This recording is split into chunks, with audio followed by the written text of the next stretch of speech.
Hello, Garland Nixon here with Scott Ritter, and we're going to, do a little bit of a review where this conflict is after 3 days. Let's talk.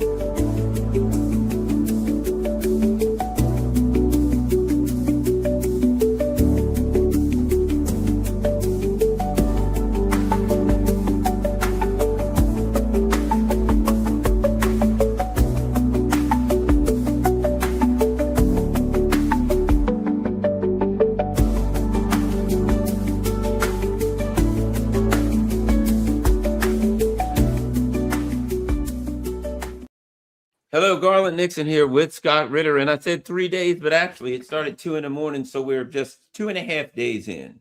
A lot of things going on. I did read that the U.S. is, as I figured, U.S. and Israel, they're bombing some, neighborhoods in Tehran. I mean, that's what I expect them to do. I think Iran expects that. What we will all expect them to do. They don't. They seem to, the Israelis, all you have to do is look at what they've been doing. But here's my point. Shortly before the conflict started, it was reported that some members of the military, very high-ranking members of the military, warned there could be problems, and this will be the problems. We're 2.5 days in, and those problems are already there and seeming like they are expanding. Scott, your evaluation, 2.5 days in, what do you think of this conflict so far? Well, this conflict is a regime change conflict. It's been stated up front that the goal and objective is the elimination of the Islamic Republic of Iran. President Trump has openly bragged about, killing Ali Khamenei, providing the intelligence. I killed him before he could kill me kind of stupidity. And Israel has likewise, through its actions, said that they are seeking decapitation. Both Israel and the United States have said, we have done what we promised to do. Now it's up to you, the people of Iran, to rise up and take matters into your own hands, because this is a regime change operation.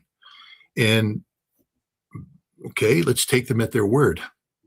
They lost the war with the very first 6 missiles they fired in the war, because their calculations were that by eliminating Ali Khamenei, they would trigger immediate responses in the streets of people cheering death to Khamenei, the end of the Ayatollahs, etc.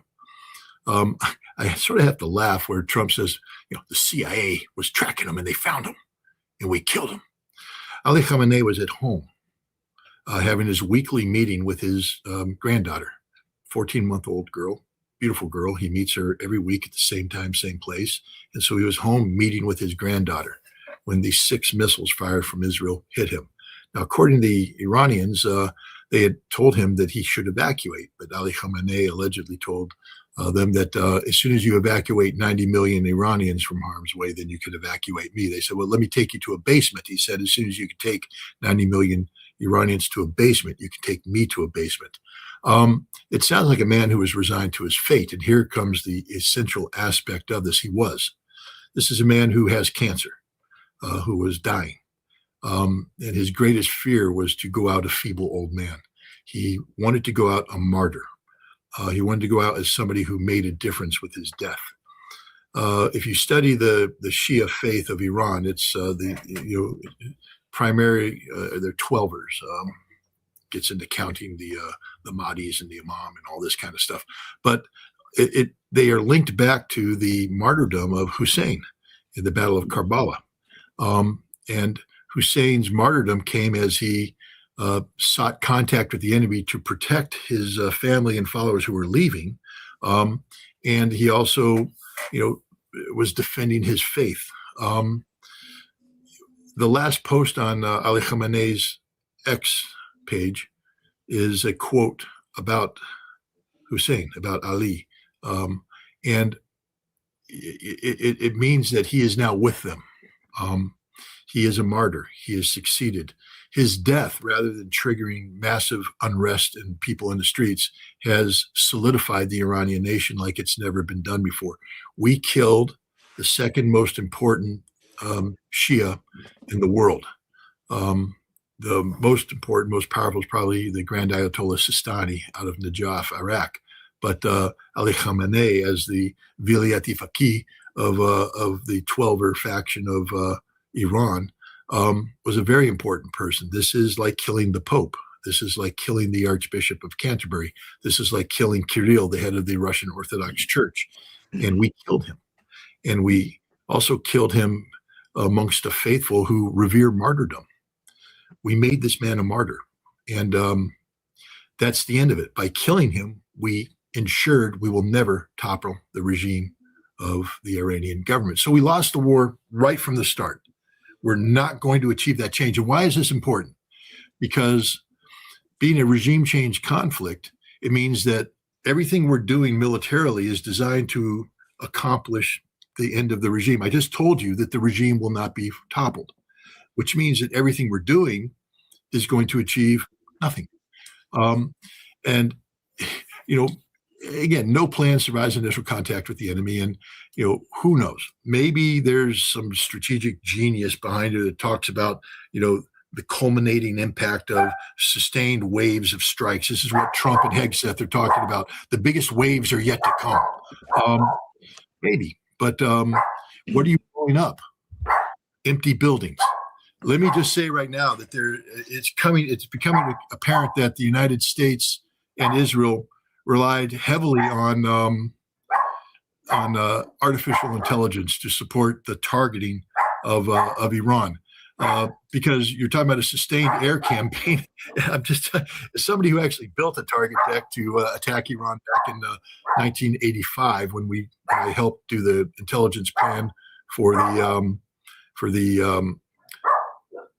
invasion of Iran, basically to amphibious assault Bandar Abbas and Chabahar and build forces ashore, etc. You know, we had targets, but we didn't have enough targets to last us as long as they went. So you use artificial intelligence to build up the target deck. And my dogs are providing their 5 cents worth. Apparently, a tow truck is parked out in front of my house, towing somebody else's car away. So I apologize for the dogs. They are doing what they do. But they use artificial intelligence to enhance the target deck, which means they're scouring through databases, et cetera, to identify, for instance, if one of the goals is regime change, well, you blow up Ali Khamenei's residence. You know, the other goal is suppression of the Revolutionary Guard Command, and therefore you destroy facilities associated with the Revolutionary Guard Command. Now, if you're the Iranians, I'll just reflect on something that was told to me by an Iraqi after being bombed by the United States for the umpteenth time. He said, "Mr. Ritter, Mr. Scott, you guys are really good at blowing up buildings. You're really good at it. And we're really good at pouring concrete. But notice that when you blow up the buildings, they're empty. And after we pour the concrete, we bring everything back from where it was hidden, and the building is functioning again. And you haven't accomplished anything." Every building that's being bombed by the United States and Israel right now is empty, except the residences. You know, they're blowing up police barracks, they're blowing up headquarters buildings. They're not fighting. The people are now deployed into their, you know, combat positions, and they've been dispersed. And so we knew this was going to happen. So we used AI to create more targets. Where would they disperse to? What would they do? And now we have Manab, a city in southern Iran, where the AI search engine finds out that a couple decades ago, the Revolutionary Guard Command had a complex there, and that so it went into the target deck. That's one of those IRGC places that we need to hit because they could be there. But we didn't do the homework, because we would have found that, first of all, part of that compound was broken away and converted into a school. And the rest of it was disassociated with the IRGC, that there's no linkage at all today. And so when we launched the attack, in order to suppress the IRGC, we fired missiles into a school, a secondary school. And we ended up killing, I forget what the final number is, but it's an outrageous number, over 100, you know, children, girls between the age of 6 and 12. This is what's happening throughout. We are bombing the objects, and then we are bombing that which AI tells us to bomb. But the reality, Iranians have evacuated everything. and they have taken them to hide sites. Many of these hide sites, if you remember Firdos, the underground enrichment plant that we ended up blowing up with 2 very large conventional bombs. It was already in existence when the decision was made to convert it. It was part of a series of hide sites that the IRGC had been building since 2005, when Dick Cheney said, we want to invade and occupy and destroy Iraq. And they broke Iran. And they broke Iran into 12 autonomous military districts. And each one of those military districts was given the responsibility of preparing hide sites for the evacuation of everything, the evacuation of Iranian society, so that they could ride out, any level of destruction. So we're blowing up missile facilities thinking we're degrading Iran's ballistic missile production capability. But all of the sensitive equipment has been removed and is in a hide site that we don't know about.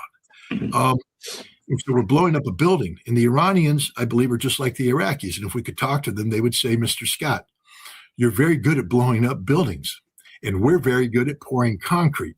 But when you blew up the building, there was nothing in it. And when we pour the concrete and it settles, we'll put everything back in and we'll get right back to where we were. So this is the air campaign. We're deluding ourselves by blowing up buildings.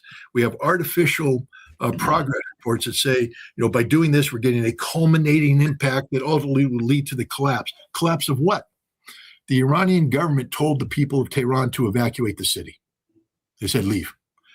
And now they're there. We're blowing up a city that is empty of anything of value. There's nothing of value in Tehran except empty buildings that the computer says are affiliated with certain functions. So we're blowing things up, expending ammunition. We'll get to this in a minute. And accomplishing nothing, literally nothing. Now we come to the ammunition thing. The military told the Trump administration that there are finite resources here. Back in January, the Trump administration, if you remember, Donald Trump said, help is on the way. And he was supposed to launch an air campaign that was supposed to facilitate the rising up of people, the overthrow of the regime. Well, the intelligence communities came back and said, don't read too much into it. That's a lot of propaganda. Don't believe the propaganda. We're really not ready to take over. And he said, well, we can suppress the regime. And the military came in and said, if we start that, we're going to start a process where we can't control. We don't have enough resources to suppress the regime. They'll slaughter the demonstrators. And then we'll get into a war where Iran starts firing missiles against our bases, against Israel, and we can't defend the whole thing. And so they hit the pause button. And they built up the defenses in Iran, and we saw that. And then they deployed the strike capability, and Trump turned and said, can we go now? We have defenses, strike capability. And the military went, nah, we don't have enough defenses.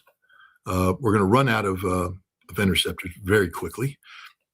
And we don't have enough munitions to sustain the fight and strike the targets that need to be struck. If you start this, we're going to lose. And they said that. If you start this, we're going to lose. They fired the director of the Joint Chiefs of Staff, not the chairman, but the director of the staff, because he had the temerity to say in a briefing in the White House, if you start this, we're going to lose. And they said, you're fired. And so we started it. And now we've expended, we're looking at, for instance, United Arab Emirates spent $2 billion buying interceptor missiles, and they're pretty much all gone. And there's none left. There's nothing to give them. We don't have anything to give them.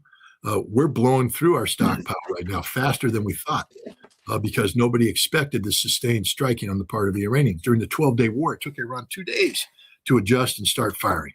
And we thought if we come in heavy, we'll suppress. But as soon as we struck, they started firing. And they have transitioned operational tempo away from the United States onto Iran. It's Iran that's driving this operation now. Iran has hit target decks. The United States said, we never expect them to hit all our bases. Garland, our bases are destroyed. Yeah. By the time this is done, there won't be a functioning American base in the Middle East. Over $100 billion of infrastructure will have been destroyed. Not only that, but the Iranians went from 0 to 100. They shut the Strait of Hormuz. Never done that before. Price of oil today, I think, went up 22%, and it's going to climb even higher. They are attacking the Aramco oil refining facilities in Saudi Arabia. That's the end of Saudi Arabia's oil infrastructure if this continues. They attack Qatar's. I love the Qatar. We take umbrage. The Iranians attacking Al Udeid Air Base. Blah, blah, blah, blah. Boom, boom, boom. Your gas terminals are attacked. Shut down the gas. Well, wait a minute. If we can't pump gas, we don't make money. If we don't make money, we don't exist. Welcome to reality. The Iranians went from 0 to 100 across the board. They're striking Dubai, making it not viable as a center of economic commerce. I mean, bankers don't like to invest in cities that are being bombed. And they're also exposing the fact that the United States can provide security for nobody at all. All of these Arab countries that thought America was providing a shield are waking up to the fact that America can shield nothing. They can't even shield themselves. So this is where we are. Like you said, we're coming into day 3, and America's already lost the war. And this war has the potential. There's something happening. I'm getting ready to write about it, but I'll go ahead and talk about it because why the hell not? Cyprus is home to a couple military bases run by the British. And the British, of course, Keir Starmer said he was staying neutral in this. But then Keir Starmer, because he's a coward and everything else, came out and said, no, we're going to get involved. And, they deployed a single aircraft into Qatar, and it flew around in circles and then went back. The Iranians went, all right. And they attacked the air bases. And now the British are like, oh, God, you attacked the air bases. But that's not the important thing. Greece is deploying F-16 fighters and air defense capabilities and naval ships to Cyprus. Now, why is this important, do you say? Well, the last time Greece deployed military forces to Cyprus in the 1970s, Turkey invaded. And Turkey has made it clear you don't get to deploy military forces to Cyprus because Turkey occupies 50% of Cyprus or around that. We may be very well on the verge of seeing Turkey and Greece go to war. Now, they're NATO members, they're NATO allies, but they hate each other. And Turkey has been itching for a chance to knock the snot out of Greece, knock the living snot out of Greece. Ask yourself why Iran hasn't attacked the Incirlik Air Base. Incirlik Air Base is near Adana in the south of Turkey. American AWACS aircraft fly from it that provide active support to the ongoing missions against Iran. But, so one would think that Iran would strike them. But they haven't, because Iran knows what's about to happen. The Iranians are smarter than anybody out there. And they know that if Greece deploys these forces, Turkey has to respond. And now you have NATO on NATO conflict in Europe instead of rallying to support that is tied up in that. And now we have a broader regional conflict, sowing chaos and anarchy everywhere. There were consequences for the illegal war of aggression initiated by Israel and the United States. And these consequences are all dire for the United States. The other thing I'd like to ask you, because the first thing that popped into my mind when this happened, I said it to a friend. I said, well, any pretense of this currently operating and functioning as a constitutional republic has to be thrown out the window, because it's just like, and Trump used it. Yeah, this war. Well, wait a minute. You are just outright saying I started a war, and the Constitution says I can't do that, but I don't give a crap. And Congress is like, well, he didn't, but he should, but maybe we should have, and they're all supporting. And I'm saying, if the president openly, wantonly violates the Constitution and Congress does nothing, there is no one to enforce the Constitution, which means there is effectively no Constitution. I feel like that's the way we are now. They're just like, we're not screwing with that stuff anymore. Now, they've been doing it for a while with this whole president can attack anymore he wants, but this is as blatant as it gets, Scott. No, this is, the irony is the nation that's functioning as a constitutional republic perfectly is Iran. You see, we killed Ali Khamenei, and the idiots thought that by killing Ali Khamenei, you would collapse the regime. But they have no respect for the fact that Iran is a constitutional republic.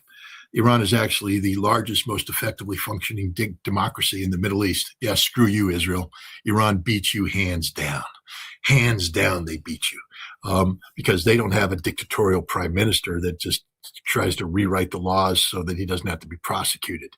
And part of the Iranian constitution, again, requires that the president, the head of judiciary, and a member of the theocracy appointed by the Assembly of Experts, the Assembly of Experts who are elected by the Iranian people, by the way, through a democratic process, serves as an interim supreme leader until one is elected by the Assembly of Experts, which will apparently happen on Wednesday.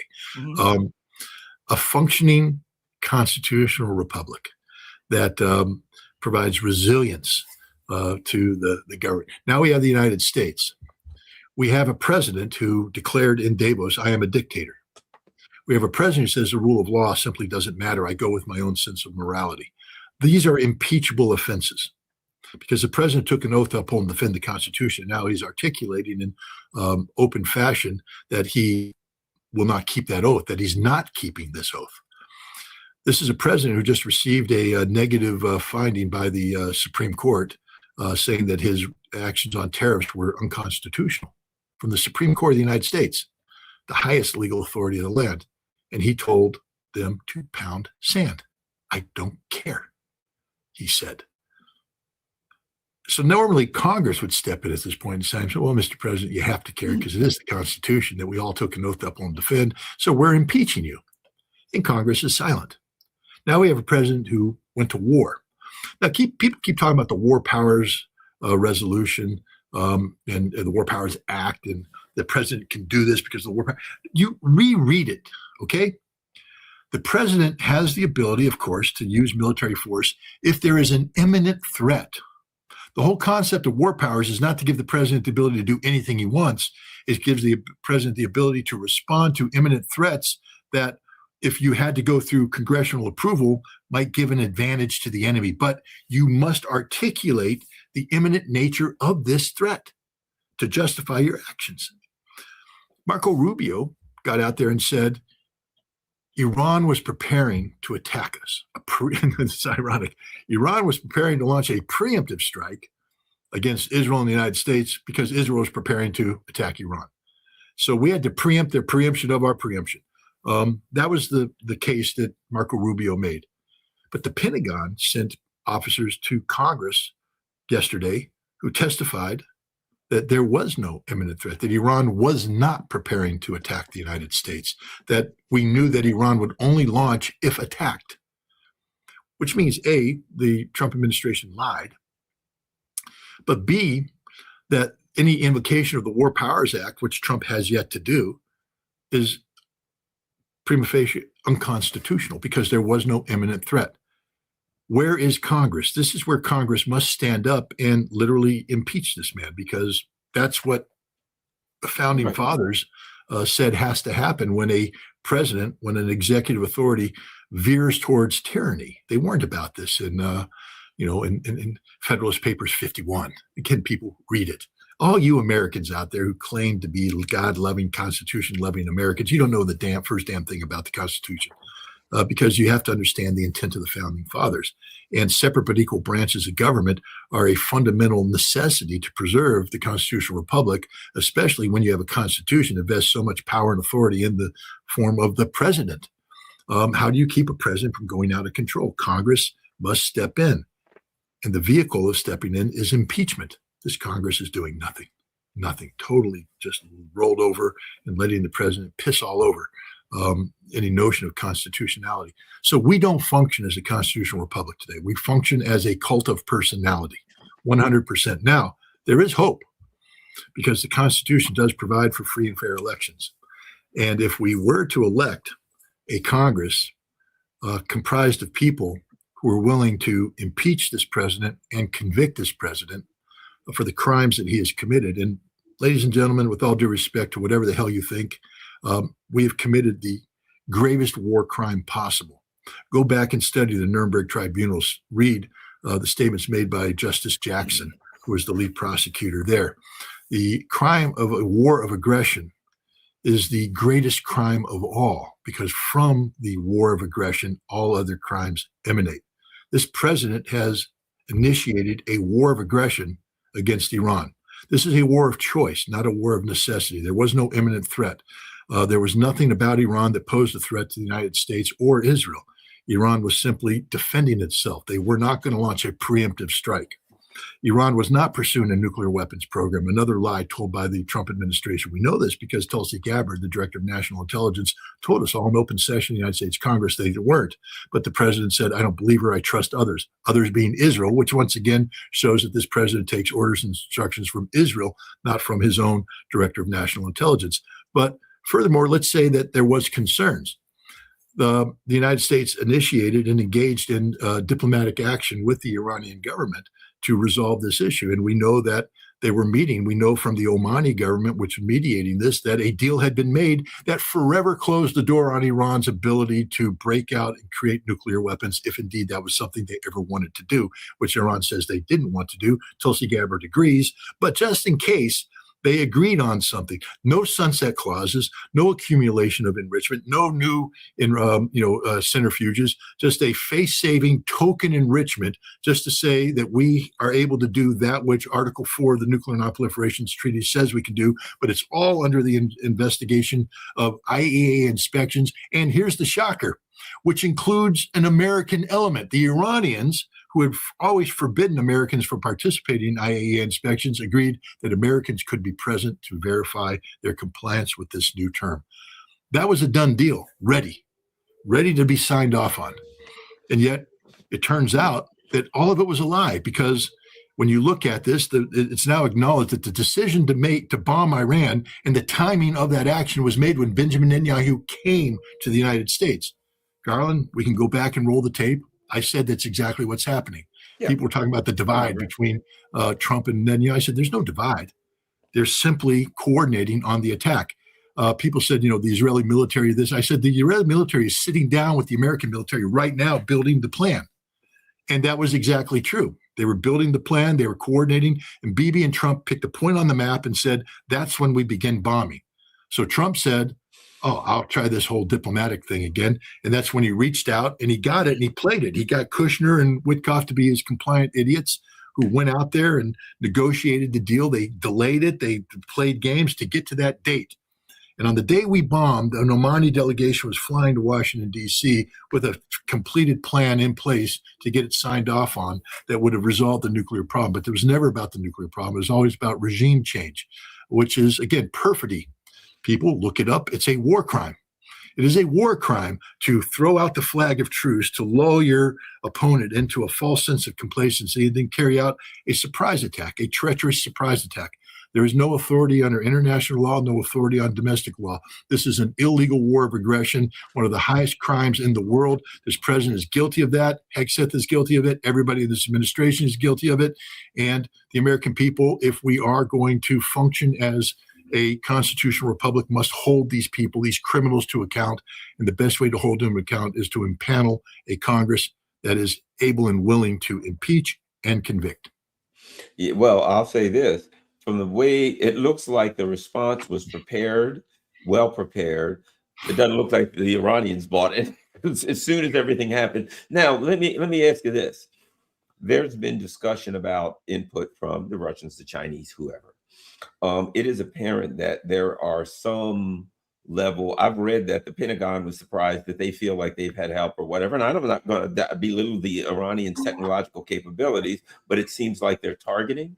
It seems like their knowledge of targeting. The Iranians has admit that they've hit different things. Apparently, they hit a CIA building. Apparently, they hit some hotel floors, and the claim was we had information that Americans were meeting on these floors. So it seems to me like it's the game that the Americans play. We're going to find out where your people are. We're going to hit them. They're kind of have the technical capability to do some of that stuff also. It seems to me that they are getting some technical help. Also, I read some Su-35s were used in a raid on a base in Iraq. It's just something we talked about.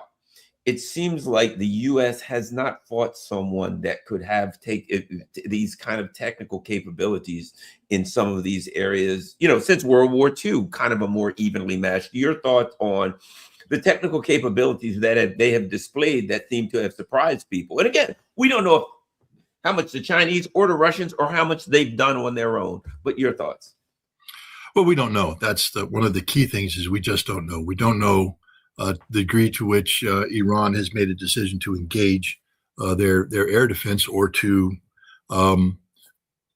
put them into sort of a dormant mode to preserve them.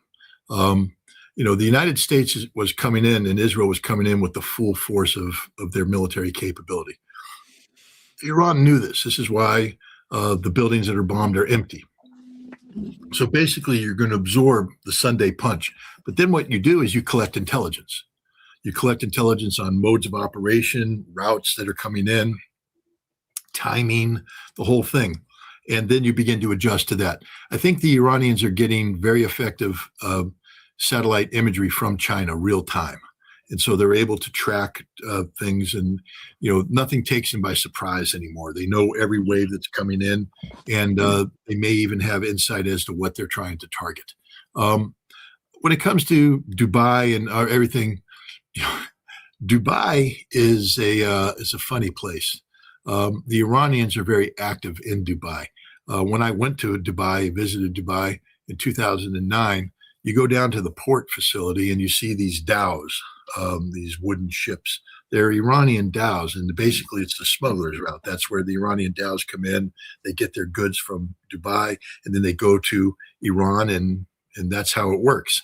The CIA uses these dhows as a means of transportation, to transport agents in, to transport equipment in. It's known that they use smuggling routes. And the CIA has a very large base in Dubai, which means the Iranians have a very large base in Dubai. And the Iranians know everything that's going on. The Iranians are very good at counterintelligence. So what they'll do is they'll put out a dangler. They'll get a guy, whether they arrested him for smuggling or drugs, and they said, "Look, we're gonna run you now. You're going to be playing a dangerous game, but it's your only choice, because otherwise we put piano wire around your neck and straighten up." So you're going to go to Dubai, and you're basically going to dangle yourself, and somebody's going to come up and offer to recruit you, and you're going to accept this recruitment, and then you're going to start running stuff. But instead of going in, they're going to come to us, and we're going to embrace them and whisper in their ear, and they're going to radio back that everything's good, but we're really going to be running the whole show. And you do that, and we want you to get meetings. We want you to do this. And the CIA is actually pretty damn lazy. You say, Scott, how dare you say that? What do you mean the CIA is lazy?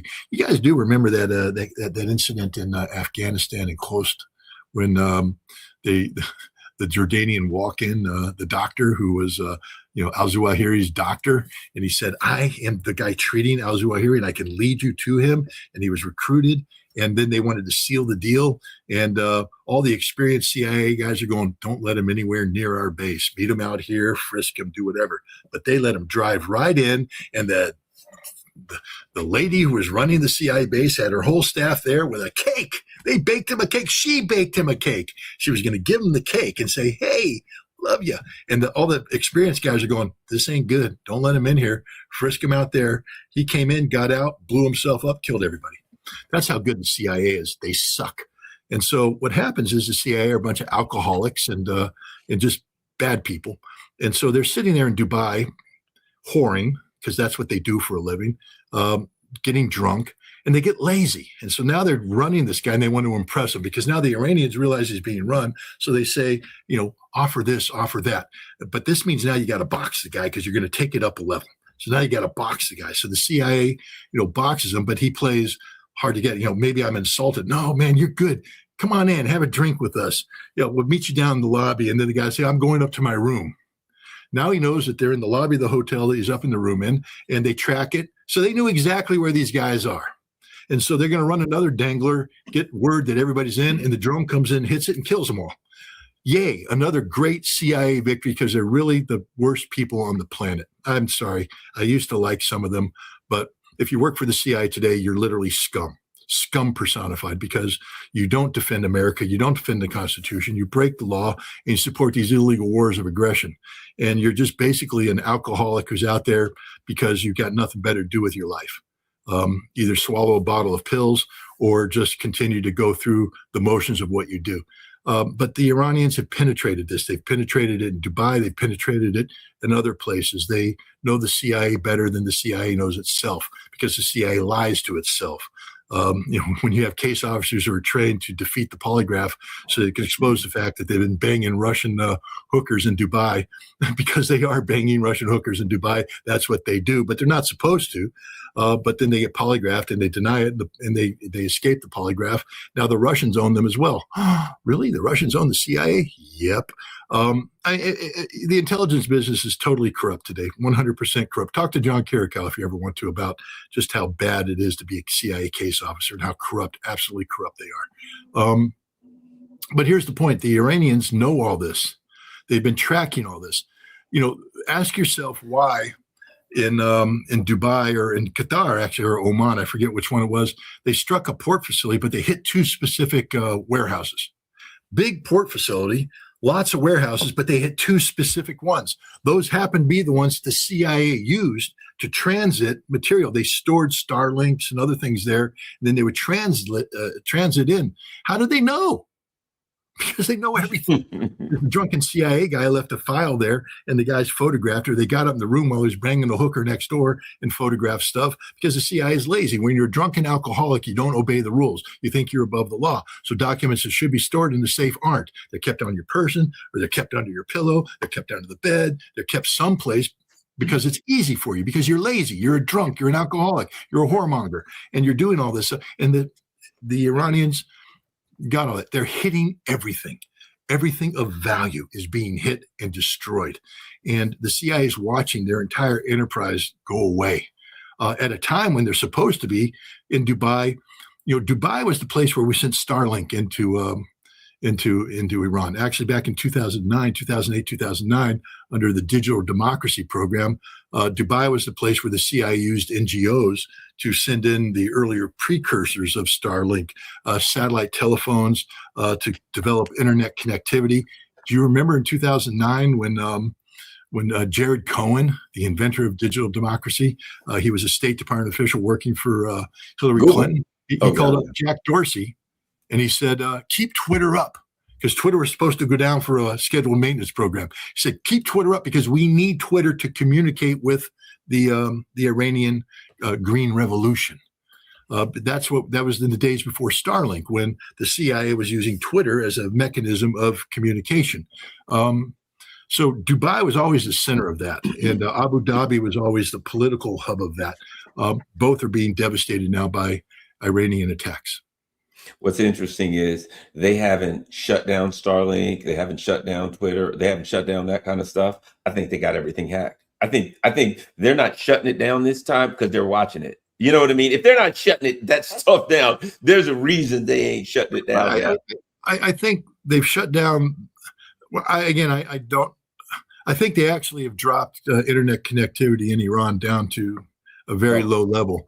But the level that's functioning is a level that they are tracking 100%. But notice not what we're not getting out of Iran right now. We're not getting videotapes of Iranians in the street unfurling the monarchist flag saying "Death to Khamenei." Why? Those people don't exist anymore. They've been rounded up. They've been taken care of. Iran's playing the existential game. They don't have to be afraid of anything. So those people are gone, but they have to keep a limited amount of internet connectivity. So for instance, people like Mohammed Morandi, Professor Morandi, our good friend and colleague, is able to speak because this is how they need to interface. So there's a limited amount of internet bandwidth that's being used by Iranians who have permission to communicate with the West. But all these networks that were built up by the CIA over time. Oh yeah. Remember when Trump said, don't do anything to those, quote, protesters, or we're going to be mad. Well, what do you care now? I suspect all of those guys have met an untimely demise. What I want to ask you, the issue of attacks on ships. We get rumors now that there's rumors that the Abraham Lincoln may have been struck, but that not, taken out, but we don't even know. There's so many rumors going on about the number of soldiers that have died. There's rumors about different ships getting hit. It seems like these things are kind of tight-lipped right now, but I guess slowly these kinds of things will leak out. Well, I don't know what's going on with the Abraham Lincoln. What I assess is that the Abraham Lincoln has been kept at a very long standoff range. Apparently, it did not participate in the initial wave of attacks because it needed to be kept far enough away in case the Iranians sought retaliation. The Iranians did fly some drones out towards the Abraham Lincoln that were shot down. They collected some intelligence. Now, there's stories out there, and again, you never know about the Iranians launching 52 missiles against the Abraham Lincoln, but apparently there was a concerted effort to target the Abraham Lincoln carrier battle group. And, we don't know the outcome of that. Was anything struck or not? My guess is that we shot all of the 52 missiles down because we're pretty damn good. I mean, the reality is we're very good and we're very lethal. And, I don't think the Iranians came out with their Sunday punch. Remember, their job is to collect intelligence. So you stress the system, you gather data. There were drones out there flying, collecting data. And now they have a better picture of, what the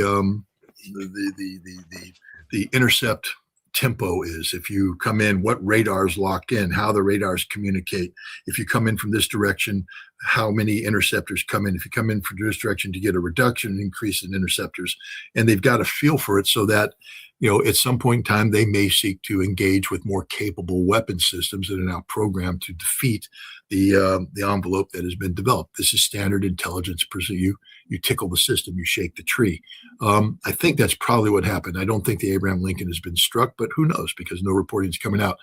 What we do know is that the Abraham Lincoln is now participating in the operations, and I think this might too have been the Iranian goal, because when you have a military run by a Pete Hegseth kind of guy who bench presses 315 pounds and runs around in a alcohol withdrawal, testosterone induced insanity fit all the time, it's like waving a red flag before a bull. Attack.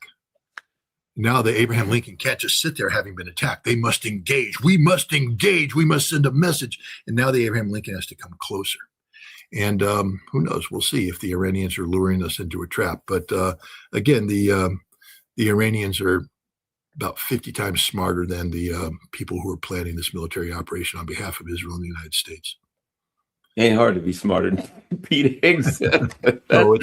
That's a low bar we've set there. There was something else that was important I wanted to ask you. Oh, okay. So Donald Trump comes out the other day because there's been all of this business about we're going to run out of stuff, which I think is legitimate discussion. But Donald Trump comes out and says, we got stuff all over the world. Basically, we've got stuff all over the world. We'll go grab our stuff all over. Well, we're good for months. I don't know how long. Now, there are many rumors that within the last couple of days, he's communicated through Italy, hey, perhaps we should talk about a ceasefire. Okay, let's say for the sake of argument, you got enough stuff around the world to last for 2 months, 3 months, weeks, whatever, which I find it hard to believe at the current rate of expenditure. Then you're done for years. Some of these things aren't even made anymore. And some of them, they make a certain amount a year. Oh, by the way, they just finished a bunch of F-35s. And on the front, where the radar normally is, they have ballast weights because they don't have the materials to make the radar. And China's saying, we ain't selling you some of this stuff. So, I mean, in theory, you can fire out everything you have, and then you go home and stay there because you have nothing left. It seems like we're rapidly approaching the point where the cupboards are going to be completely bare. And to be quite frank, from the perspective of Russia, China, and everybody else out there who we're threatening, that would be a good plan for the BRICS nations. Yeah. Let's look at it this way. Israel began its illegal genocide action against the people of Palestine and started expending all of their American-provided aerial munitions. And in order to complete the genocide, they needed a resupply. And so the United States flew in plane load after plane load after plane load of 2,000-pound bombs and other bombs. Where did they come from? They came from an American strategic munitions depot in Europe. But these bombs, some of them are there to reinforce Israel in time of crisis. So we got rid of those, but we emptied that out. Israel dropped them again, needed more. So we started drawing from the wartime stocks to support a European campaign. Now, remember all the vet bros that are out there saying, man, Russia, you wouldn't know what to do if the American Air Force came after you. We'd come in and we'd bomb everything and you'd be dead and screwed and Russia doesn't know anything. All right, let's say that's true. But what happens if we don't have any bombs to drop? Because we gave them all to Israel, which is what happened. We've depleted this. So even if we wanted to carry out the various war plans against Russia, we don't have the munitions in place to do that. Plus, we have an air defense architecture in Europe designed to protect the enterprise while we do this. We've already depleted that by giving much of that, the NATO component of that to Ukraine, where it's been squandered, etc. We don't have any missiles left to give to Ukraine, but now Israel comes in and starts firing off all of this. So we start already redeploying resources from the Pacific. We've stripped down Korean from Europe. We've stripped it down even further to build up this Middle East capability. But the Pacific is the big one because we have been preparing for a potential conflict with China for some time now. And the admiral who commands Pacific Command has said for some time now, you can't rob us to support Ukraine, for instance. That was one of the things, to take resources out to support Ukraine. He said, you can't do that. We have to have certain capacity here if we're going to be able to accomplish the military missions that you have given us. So when they planned this mission in the Middle East, they robbed Peter to pay Paul, but they didn't hit the Pacific because the Pacific people said, we're not going to allow that. They drew down heavily. In parts of it, we redeployed a THAAD battery, a couple Patriot batteries that were protecting South Korea. Yeah, South Korea, you got screwed. And we've done the same thing to Europe. But now what's happening is the president's being confronted because he was told by the military, we don't have sufficient resources in the Middle East to sustain this conflict. And so what Pete Hegseth has come in and said, no, Mr. President, that's okay because we got the Pacific. The Pacific's up to here with stuff. And so if we need to sustain this, we'll just go to the Pacific and do it. And what I'm hearing is that the admirals and the generals responsible for the Pacific component of our military warfighting capability are saying, no, we're not going to let you do that. Because if you do that, we're defenseless. Absolutely defenseless at a time when you're having us tickling the dragon, flying B-52 routes over South China Seas and other, escalatory moves. If we don't have the ability to back up our bluster with muscle, we're screwed.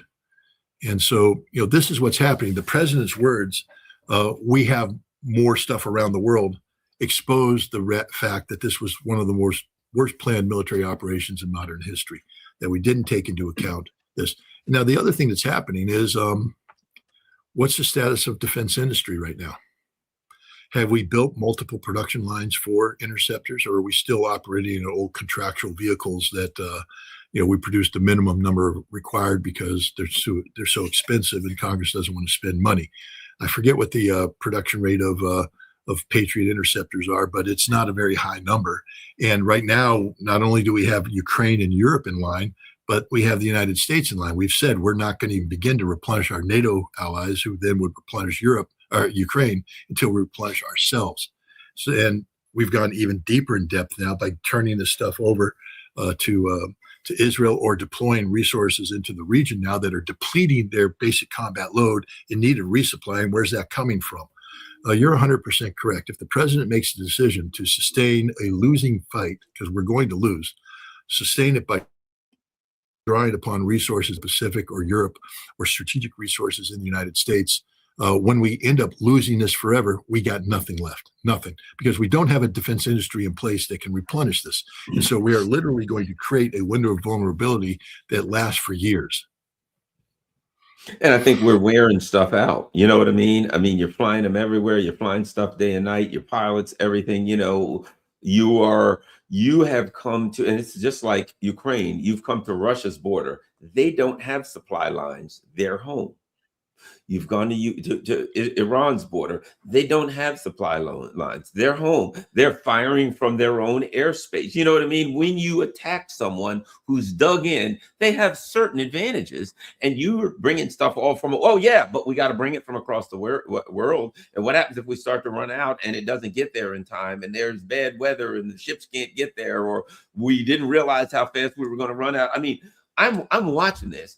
and I'm seeing these are the skies over fill in the blank, Israel. Man, there's friggin' lights coming in, going up all day. Then I see it the day, and this stuff's firing, like there's a group of missiles, a whole bunch of missiles coming in, and you just see them going up, woo, woo, woo, woo, woo, being fired. And I'm like, I just watched 40, 50 missiles get fired in like 40 or 50 seconds.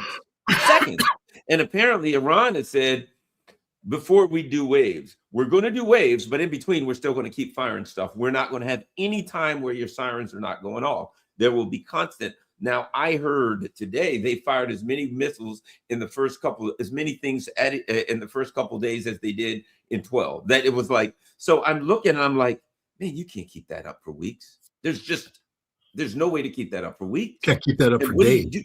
Yeah. Can't keep it up for days. One of the things the Iranians have figured out is that, first of all, if you put air defense on automatic mode, you have a tendency to fire everything. So you come in with a drone and they go, gotcha, and they just cycle everything out. So, but if you go into manual mode, you're not responsive enough. You're now flying in and you're launching, and then you're trying to reacquire and launch again. And so they have it on sort of a manual limited automatic, meaning that it comes in, there will be a manual decision to fire. So it's not automatic, but the information about the parameters of launch are there, and they go, okay, met the parameters, launch. And now the system has been cycled down. So you're not going to get 12 missiles launched. You're going to get 3. I think that it's 3 or 4 per target coming in. All right. And the design there. So if the Iranians come in and fire, 3 missiles, you're going to end up cycling off, 9 to 12 interceptors in response. Okay. But then the Iranians look at that and say, we're not playing your game. So we're going to get you into this manual mode, but then we're going to overwhelm your system so that the interceptors will never catch up, because that's why you need full automatic. You need full automatic when the massive attack comes in and the system goes fire, fire, fire, fire, fire, fire, fire, fire. But now if you've cycled it down with a self-limiting feature, it's fire, fire, fire, boom. Now the manual has to come in and reacquire, do this, and the system gets confused. Windows of vulnerability reach up, and that's when the high bar comes in and bam, bam, bam, bam, hits everything on the ground that it wants to hit, because the Iranians are smarter than the Israelis and the Americans. This is what we're seeing right now, and they're going to keep doing this until all the stupid interceptors are gone, and then they're going to unveil the next generation missiles, and they're going to come in and they're just going to start killing everything. And we already see that. The Iranians are already starting to strike targets. We don't know. I don't want to feed conspiracy theories, right, but apparently Bibi Netanyahu's chief of staff is a casualty, because the Iranians struck a facility related to the prime minister. Where is Bibi is another question people are starting to ask. Where is Bibi? I'm not saying he was there. I'm just saying that he's on the run, because the Iranians are hunting him down. And guess what, Bibi? This war doesn't end until you're dead. And guess what? Cats and all these other cats out there talking about how they're taking it to the Iranians. Israel's a pretty damn small country. And Hezbollah and Iran and Hamas have spent a lot of time penetrating Israel. And eventually they're going to get you. They're going to find you, they're going to fix you, and they're going to screw you. And, what goes around comes around, karma's a bitch, or whatever you want to say. But these guys played the regime change game, and they're going to lose, because at the end of the day, the Iranian regime is still going to be standing, but the Netanyahu regime is going to be collapsed. Yeah. And I end by saying this. And if you are an Israeli from Brooklyn and you went through the last time and you go through this time, you're going to say, I'm going to hell back to Brooklyn. I might get mugged in Brooklyn, but at least I won't get smushed by a missile. Well, before we go, Scott, once again, as always, we got to let people know this is ScottRitter.com. Scott, tell everybody what they'll find at ScottRitter.com, the things you're working on and what they can find here. Well, ScottRitter.com is, it takes you to my Substack page. Real Scott Ritter. And as you see across there, there's a variety of options of different projects and different podcasts and writing platforms that I publish on. And I just wrote a piece on my Substack about the Iran conflict. I have a couple other things coming out. I'm very focused on Russia. Rial and I have something interesting coming up, and this is where I have to appeal to the to your audience for help. I can't get into the specific details of it yet, but Garland and I, as I've told you, are going to Russia in March, and we are going to be involved in a very, very innovative, forward-thinking project that talks about the role of Islam in making peace. And there's no better time for this thing to be conceptually developed than right now, because we're talking about a conflict where an Islamic nation, Iran, is going to be called upon to accept the sins of the past in order to live in peace in the future. And, is this possible under Islam? What are precedents that have been set? And so we're going to go and do this. And I have to tell you, it's going to take a little bit of courage on the part of both Garland and I to do this, but we're going to do it because we believe in the cause. None of this happens for free. Garland and I are independent journalists. We don't take money from anybody. Nobody pays for our hotels. Nobody pays for our airline. I wish we could, because, by law we could. There's a general license granted to journalists that allow us to accept airfare and hotels and meals as part of our journalistic duties. But if we did that, we would leave ourselves vulnerable to people saying that we are basically tools of the host. And Garland and I will not allow ourselves to be characterized in that fashion. So when we go over and do these projects, we pay for everything. I don't know what Garland's financial status is. I know that my status is that of firmly in the middle of middle class, literally living from one paycheck to the other, which is okay. That's life. All of you are out there doing the same thing. When we go to Russia, it can't be sustained by paychecks. Paychecks are used to pay for rent, pay for food, pay for electricity. They're sustained by donations. You make our work possible. And to make sure that we get the best bang for our buck, we need to be fully financed for this route. We have enough money to go. The question now is, do we have enough money for the enhancements? And the enhancements mean to get quality studios, quality interpreters, quality cameramen, quality producers, technicians, engineers, to make whatever product we produce the best quality possible to deliver to you. And we will be bringing out a lot of deliverables. But if you can go to the donations page and donate, I can promise you that the money that you donate will be used in a good and worthy cause, and you will see the deliverables by the end of March, early April. And these are deliverables that are not just there to inform you, but these are deliverables designed to actually achieve an outcome that's to promote peace, to create, to identify options for conflict resolution that people may not be considering at this point in time, especially in the United States, infected as we are with Islamophobia. I mean, we have Laura Loomer and all these people out there talking about rounding up the Muslim community and shipping them off. No, the Muslim community isn't the enemy. The Muslim community is the greatest potential for peace if we just know how to engage them properly. And what Garland and I are going to be trying to do is come up with how that can be done. So that's what's going on with ScottRitter.com. And again, literally any support you can provide is deeply great. And if you can't, that's okay. Because, I don't know, the way I operate is I don't condition your ability to access my material based upon a paywall. I do it out there so it can be accessed by everybody.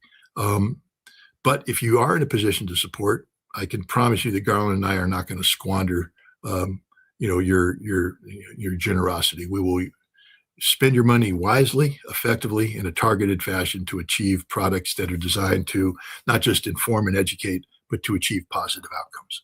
All right, everybody, go to ScottRitter.com. Also, follow Scott on Telegram, follow him on X, and keep up with all of his good work. Thanks a lot. Everybody, share this on all your social media platform. As always, thank you very much to all my Patreon and Buy Me a Coffee people who keep the channel going. Have a great day. We're out.